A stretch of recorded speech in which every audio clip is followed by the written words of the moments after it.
अस्सलामुअलैकुम प्यारे बच्चों, दोबारा इस नए वीडियो के अंदर आप सबका इस्तकबाल है, वेलकम है। 10वीं जमात हिंदी लोकवाणी कंपोजिट पाँचवा जो पाठ है अनोखे राष्ट्रपति, उसके प्रश्नोत्तर और स्वाध्याय हम देखेंगे। तो आइए चलते हैं। सूचना के अनुसार कृतियाँ कीजिए। पहला प्रश्न है, संजाल पूर्ण कीजिए। राजेंद्र बाबू की पत्नी के गुण। राजेंद्र बाबू की जो पत्नी थी बहुत ही गुणवान थी। उनके क्या क्या गुण थे वो हम देखेंगे। राजेंद्र बाबू की पत्नी के गुण: साध्वी थी, ममतालु थी, क्षमामयी थी और बहुत ही सरल थी। आइए अगला प्रश्न जो है, कृति में जानकारी लिखिए। राजेंद्र बाबू के चेहरे का वर्णन। राजेंद्र बाबू के चेहरे का वर्णन करना है। आइए देखते हैं। चौड़ा मुख, चौड़ा माथा, कुछ भारी नाक, गोलाई लिए चौड़ी ठुड्डी, घनी भ्रुकुटिया, बड़ी आँखें, मोटे पर सुडौल होठ और बड़ी बड़ी मूछें। ये राजेंद्र बाबू का चेहरा था। आइए अगला प्रश्न जो है, उत्तर लिखिए। राजेंद्र बाबू की पोशाक। राजेंद्र बाबू की पोशाक: खादी की मोटी धोती, मोटा खुरदुरा काला बंद, गले का कोट और गांधी टोपी। इतना सरल राजेंद्र बाबू का पोशाक था। आइए अगला प्रश्न, निम्नलिखित शब्दों के प्रत्यय और मूल शब्द अलग करके लिखिए। प्यारे बच्चों, हम सब जानते हैं, जैसा कि मैंने पहले भी बताया था, कि प्रत्यय उसे कहते हैं जो शब्द के आगे लगाया जाता है।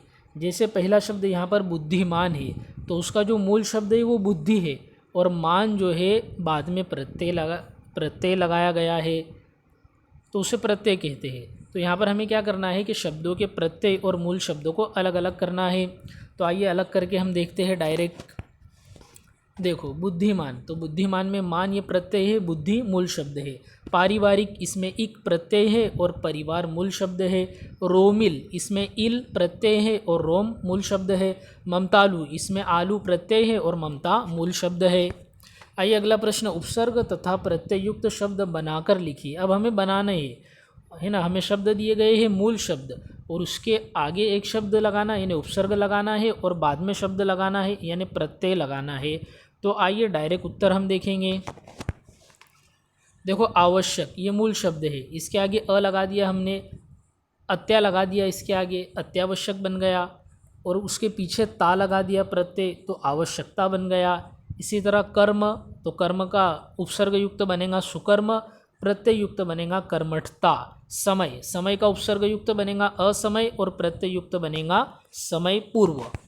इसी तरह हृदय, हृदय के आगे हमने स लगा दिया, तो सहृदय बन जाएगा उपसर्ग युक्त, और प्रत्यय युक्त बनेगा हृदयालु।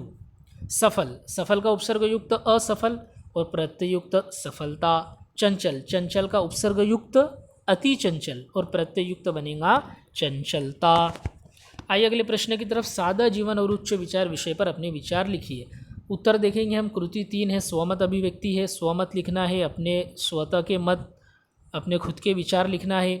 सादा जीवन उच्च विचार विषय पर अपने विचार लिखिए। उत्तर, सादा जीवन उच्च विचार हमारे देश के मनुष्यों, सत्पुरुषों, ऋषियों, मुनियों और साधु संतों, सूफियों के जीवन का मूल उद्देश्य था, मूल मकसद था।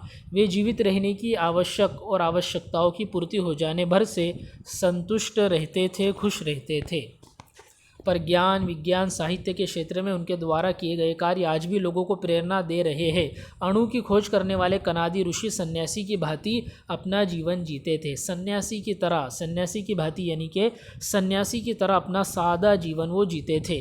रामचरितमानस के रचयिता तुलसीदास राम की भक्ति में डूबे हुए भक्त की तरह जीवन जीते थे।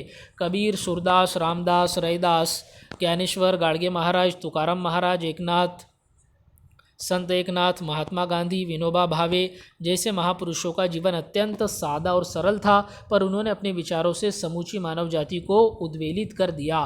सादा जीवन उच्च विचार प्राचीन काल से भारत के दर्शन और हमारी जीवन पद्धति रहा है। आइए अगले प्रश्न की तरफ। निम्नलिखित संधि विच्छेद की संधि कीजिए और भेद लिखिए। यहाँ पर संधि विच्छेद दिया गया है, जैसे दू अधिक लब, इसकी हमें संधि का शब्द लिखना है और संधि के भेद लिखना है। तो आइए हम उत्तर देखते हैं।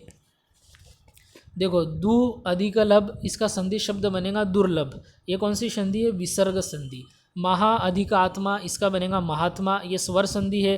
अन अधिक आसक्त, इसका बनेगा अनासक्त, ये भी स्वर संधि है। अंतः अधिक चेतना, इसका बनेगा अंतश्चेतना, ये विसर्ग संधि है।